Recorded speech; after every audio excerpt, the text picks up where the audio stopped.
അപ്പോൾ കഴിഞ്ഞ വീഡിയോയിൽ ഞാൻ ഷെയർ ചെയ്ത പോലെ ടിപ്പു സുൽത്താൻ്റെ സമ്മർ പാലസിൽ നിന്ന് പിന്നീട് ഞങ്ങൾ നേരെ പോയത് ടിപ്പു സുൽത്താൻ്റെ ഗുംബാസ് കാണുന്നതിന് വേണ്ടിയിട്ടാണ്.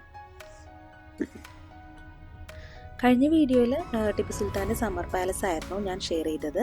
അപ്പോൾ അത് കാണാത്തവരുണ്ടെങ്കിൽ ഒന്ന് പോയി കണ്ടു നോക്കണേ. ടിപ്പു സുൽത്താൻ്റെ സമ്മർ പാലസിൽ നിന്നും വെറും 3 കിലോമീറ്റർ ദൈർഘ്യം മാത്രമേ ഈ ഒരു ഗുംബാസിലേക്കുള്ളൂ. ഈ ഗുംബാസ് മനോഹരമായ ഭൂപ്രകൃതിയുള്ള പൂന്തോട്ടങ്ങളുടെ മധ്യത്തിലാണ് സ്ഥിതി ചെയ്യുന്നത്. ഇവിടെ ടിപ്പു സുൽത്താൻ്റെയും അദ്ദേഹത്തിൻ്റെ പിതാവ് ഹൈദരലിയുടെയും പിന്നെ അമ്മ ഫക്രുന്നിസയുടെയും ശവകുടീരങ്ങളാണ് ഉള്ളത്. മാതാപിതാക്കളുടെ ശവകുടീരങ്ങൾ സ്ഥാപിക്കുന്നതിനായി ടിപ്പു സുൽത്താൻ തന്നെയാണ് ഇത് നിർമ്മിച്ചത്. പിന്നീട് 1799 ശ്രീരംഗപട്ടണ ഉപരോധത്തിൽ മരിച്ചതിന് ശേഷമാണ് ടിപ്പുവിനെ ഇവിടെ അടക്കം ചെയ്തത്. 1782-84 കാലഘട്ടത്തിൽ ടിപ്പു സുൽത്താൻ ശ്രീരംഗപട്ടണത്ത് തൻ്റെ അച്ഛനും അമ്മയ്ക്കും വേണ്ടിയാണ് ഈ ഒരു ശവകുടീരം ഗുംബാസ് നിർമ്മിച്ചത്.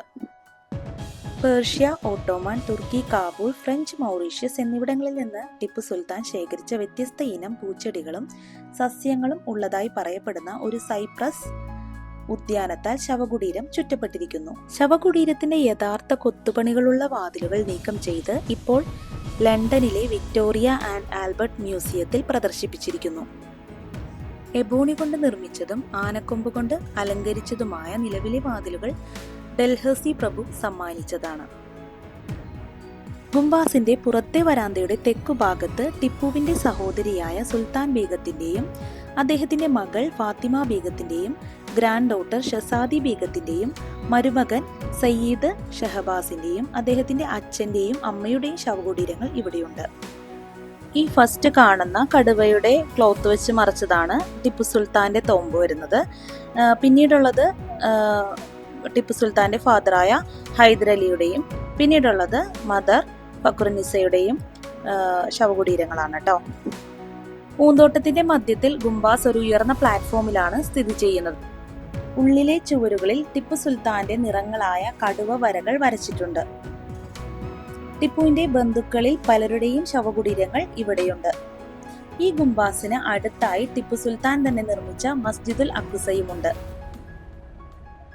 ബിജാപൂർ ശൈലിയിലുള്ള നിർമ്മാണമാണ് ഈ ഗുംബാസിന് ഉപയോഗിച്ചിട്ടുള്ളത്. ഈ മസ്ജിദുൽ അഖ്സ ഇപ്പോൾ ഉപയോഗിക്കുന്ന ഒരു പള്ളി തന്നെയാണ്. ഇവിടെ ബാങ്ക് വിളിയും എല്ലാ നേരം നമസ്കാരവും ഒക്കെ നിർവഹിക്കുന്നുണ്ട്. അപ്പോൾ ഇന്നത്തെ ഈ ഗുംബാസിന്റെ വീഡിയോ നിങ്ങൾക്ക് ഇഷ്ടപ്പെട്ടുവെങ്കിൽ ലൈക്ക് ചെയ്യാൻ മറന്നു പോകണ്ട. Thank you for watching.